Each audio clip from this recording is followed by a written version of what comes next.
This is a GCSE presentation looking at eukaryotic cells.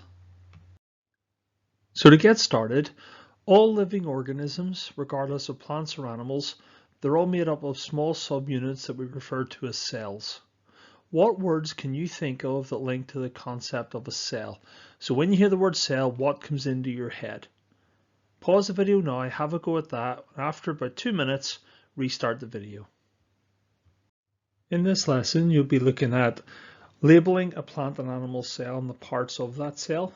You also need to know the function of each part of the organelles inside the cell. And you also need to be able to describe the main differences between plant and animal cells. This is a very common question on the exams. Before we look at any of the details of the cells themselves, you need to be aware of what's called the levels of organization in living things. What the levels of organization is just a fancy way of saying what are the smallest things that we think of when we talk about living organisms, and what are the largest things that we think of when we talk about living organisms. And there's a hierarchy starting from smallest to largest. You need to know them in sequence, and you need to know what is meant by each of those different words. So to start with, the smallest living unit in an organism is a cell. If we get groups of cells and they've all got the same function, we refer to that as a tissue. When we get groups of tissues and the groups of tissues work together to carry out a particular function, remember each tissue can have a slightly different function in that particular job, but they'll all work together with one purpose. And when they all work together with one purpose, we refer to that as an organ. Organs, of course, can then work together to carry out a particular job, and those are then referred to as organ systems. And when we have several organ systems, we normally refer to that as an organism. Not all organisms have organ systems. We do have what are called multicellular organisms. Multicellular organisms are made up of lots of different types of cells, which then make different types of tissues, organs, and organ systems. We also have a group of organisms that are referred to as unicellular. Most of the unicellular organisms are prokaryotic, but be careful, not all of them are. Some are eukaryotic. And we'll look again how we can identify the differences between eukaryotic and prokaryotic cells when we go through the prokaryotic presentation. In terms of organisms, you need to be aware of not just animal cells, tissues, organs, and organ systems, but also plant. Again, very common in the exam for them to give you examples of plants, organs, or plant systems, or plant tissues. And the easiest example to remember is that the plant has a transport system which involves the stem and contains things like the xylem, and it contains things like the phloem. And if you ever have to refer to a cell, there's a group of cells that you need to be able to describe the structure and function of. Again, that's in a separate presentation, but the classic example of a cell that's specialized is the root hair cell. What you're now looking at is a diagrammatic representation or pictures of two types of cells. Hopefully these two cells will be familiar from when you've done Key Stage 3. It's also possible that some of the things that you see inside the cells are also familiar. At this point, pause the presentation, try and identify the names of the two types of cells and what is found inside each cell. If you can name the function of each of the parts, remember the parts of a cell are referred to as organelles, but if you can identify the function of each of the organelles, do that as well. When you're ready, you can restart the presentation. So pause now. One of the biggest mistakes that students make on the exam is they look at the shape of the cell and make assumptions about the shape of the cell. If you have made that mistake, what you will have said is that the rectangle shaped cell on the left is a plant cell, and you would have said that the circular one on the right is the animal cell, because you'd be used to squares and circles in that way. However, that is not the case, and it's a very, very bad habit to get into, so you need to stop it immediately if you have made that mistake. The only way you can tell the difference between a plant cell and an animal cell is based on what organelles you find inside it, or the structure on the outside known as the cell wall. We'll go through in more detail now which of the two cells, but for now just be aware that on the left hand side you have an animal cell, on the right hand side you have a plant cell, and there are three things that we can identify inside a cell that lets us recognize it as a plant cell. We'll go into that in more detail. There's a set of rules you should follow when it comes to labeling cells. In traditional format, the lines used to label parts of a cell, remember the structures inside a cell are referred to as organelles, but we use horizontal lines. Now in the exam, if you don't draw a horizontal line, if your line's at an angle or straight down, it's not a problem. As long as you're pointing at the right thing, they will give you the mark, but it is traditional format.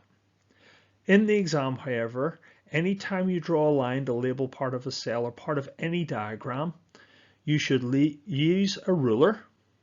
You should always make sure that whatever it is you want to label, your line must actually touch that thing and end at that thing. And you're not allowed to use any form of arrowhead. It's just a straight line using a ruler. Let's now take a look at the structures found and label up the parts of the cell. To start with, we have an animal cell. And in animal cells, through GCSE, there are 5 main structures that you need to be able to identify, and you need to make sure that you also know the function of each part. Let's start with just identifying them. So pause the video, use the 5 names that are on the screen and try and identify each part on the diagram of the cell. So pause now and restart when you're ready to continue with the presentation. Well, the nucleus is always the largest dark spot on the cell. The cytoplasm, any of the clear area inside the cell that is inside the black line, is referred to as the cytoplasm. The cytoplasm is just a clear liquid that everything else is floating around in. The cell membrane is the single black line around the outside of the cell. The mitochondria refer to the oval shapes with the squiggly line up in the center, and I'd often refer to these as sausage shapes with mustard spread over the top. And the ribosomes are one of the smallest things found inside a cell and are normally represented as small black dots. Again, I've only labeled this one mitochondria and one ribosome. If you've labeled any of those pictures of the mitochondria, any of the 4 of them, or any of the black dots as the ribosomes, you would still get the mark. What we now need to go through is the functions of each part. Again, you may have some idea from Key Stage 3, so by all means do pause, try and recollect what the function of each part is, but if you're not sure, go through the presentation and then test yourself later on again and see if you can remember. The function of the nucleus is to store genetic information, which is known as DNA. In the cytoplasm, the function of that is where most chemical reactions occur inside a cell, they occur in the cytoplasm. The cell membrane is controlling what can enter the cell and what can leave the cell, and it's also responsible for holding it together, but the normal exam answer when asked for the cell membrane's function is it controls what enters and leaves the cell. The mitochondria is the location of aerobic respiration, and ribosomes are responsible for making proteins. Now when it comes to plant cells, we have all of the structures that you find in an animal cell and some extra parts. So you may want to pause for a moment and try and identify the same 5 structures from the animal cell and see if you can identify them inside this diagram of a plant cell. So pause now. Well, once again, the nucleus is the large dark patch. We also have the cytoplasm, which is any area inside the cell membrane that has got a clear liquid in it. We have the cell membrane, which is the line around the outside of the cell. We have the mitochondria, which is again our sausage oval type shapes with the mustard spread over the middle, and a ribosome, which are the small black dots. Now we have 3 additional structures inside a plant cell.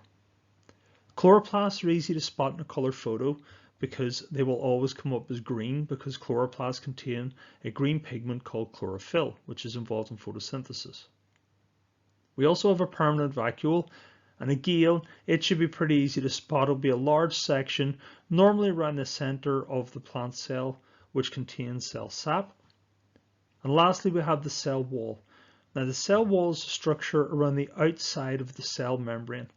I always describe it as, if you imagine the cell membrane as a balloon, the cell wall would be if you put the balloon inside a cardboard box. The cardboard box is a bit thicker, and that would be the cell wall. The balloon itself would contain the cell membrane. And if you look on the diagram, the orange section, that whole thick block is the cell wall. And you can see clearly here we have a cell membrane inside the cell wall, but that's not always the way the diagram is presented, and we can have a look at that in a moment.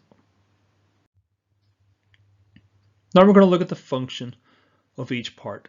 Once again, pause the presentation, cast your mind back to the animal cell, because the first five, the nucleus, the cytoplasm, the cell membrane, the mitochondria, and the ribosomes, their function is exactly the same as the function in the animal cells. So pause now and see how many you can remember. Well, hopefully you've remembered a few of them. Don't worry if you haven't. Just make sure you keep going back over them until you have got all of them stuck in your head. But the nucleus is responsible for storing genetic information in the form of DNA. Cytoplasms, where chemical reactions happen. The cell membrane controls when it enters and leaves the cell. The mitochondria is the location of aerobic respiration, and the ribosomes are responsible for making proteins. Again, the three extra structures, and these are the three things to look for when you're trying to identify a cell as a plant cell or an animal cell. Because only plant cells have a chloroplast, permanent vacuole, and a cell wall. When the chloroplast, we've already mentioned the fact that it contains chlorophyll, which is a green pigment, and that is responsible for absorbing light for photosynthesis. The permanent vacuole is simply the store of cell sap, and the cell wall provides cell strength and support to the plant cell. And if you look at the presentation on osmosis, you'll see how important the cell wall is in maintaining the structure of a plant cell. What you've got now is a little bit of a quiz. So you have all the different parts of the cells, you have all the functions 1 to 8. All you have to do is pause the presentation, spend a little time, and memorize the material. And when you're ready, test yourself using the numbers 1, 2, 3, 4, 5, 6, 7, 8, and try and get them in the right order to match the parts of the cell on the left hand side. Pause the presentation now. So the answers are as follows. Remember, you need to make sure that you can identify the parts of a cell. You need to make sure that you can state the function, the purpose of each of those parts. This will come up in pretty much every exam every year. Something comes up on cells, so it is worth spending the time memorizing it.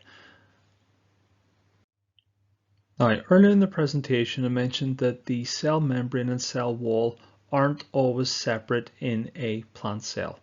And in the exam, they can show you cells that have the cell wall and cell membrane separated, the cell wall and cell membrane partially separated, or the cell wall and the cell membrane tight up against each other. And if you look at the two pictures at the bottom, on the left hand side you can see that the permanent vacuole is larger than on the right hand side. Because the permanent vacuole on the left hand side is larger, the cell membrane is now pushed tight up against the inside of the cell wall. Hence the inside black line of the cell wall is labelled the cell membrane. On the right hand side, the cell permanent vacuole has less cell sap in it. This has caused the cell membrane to shrivel up, and the cell membrane and the cell wall are no longer in contact with each other. And we use the terms turgid and flaccid to refer to when the cell membrane and cell wall are in contact with each other, or when the cell wall and cell membrane are no longer in contact. Turgid is when we have a permanent vacuole filled to the maximum of cell sap, and it's causing the cell membrane to push up tight against the cell wall. In terms of flaccid, the permanent vacuole is not filled, and as a consequence the cell wall and cell membrane are no longer touching. Notice in both cells, the cell wall is exactly the same size. The cell wall hasn't changed because it is exactly the same cell. All that's happened is due to a shortage of water, the cell has removed water from the cell sap and the permanent vacuole, and as a consequence, the cell membrane has pulled away from the cell wall, and we end up with a cell that is flaccid. If we were to provide water again, the permanent vacuole could refill, and if the permanent vacuole refills, then the cell membrane will again push out and make contact with the cell wall, and the two would look like the cell on the left hand side, which is turgid. When it comes to cells, it is useful to note which things are largest in the cell and which things are smallest in the cell.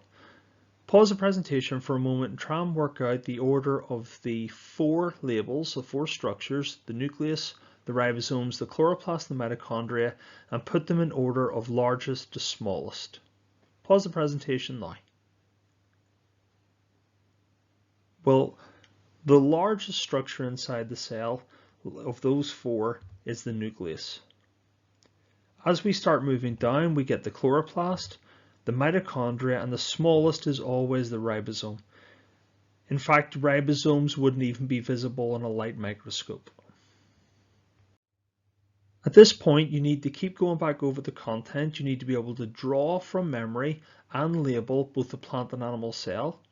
You need to be able to identify the function of each label. And you also need to make sure that you can clearly identify the three structures that are found in plant cells that are not found in animal cells. So if presented with a eukaryotic cell in the exam, you can clearly identify it as plant or animal, and don't base it on the shape. Remember, you've got to look for those three important structures: the cell wall, the permanent vacuole, and the chloroplasts.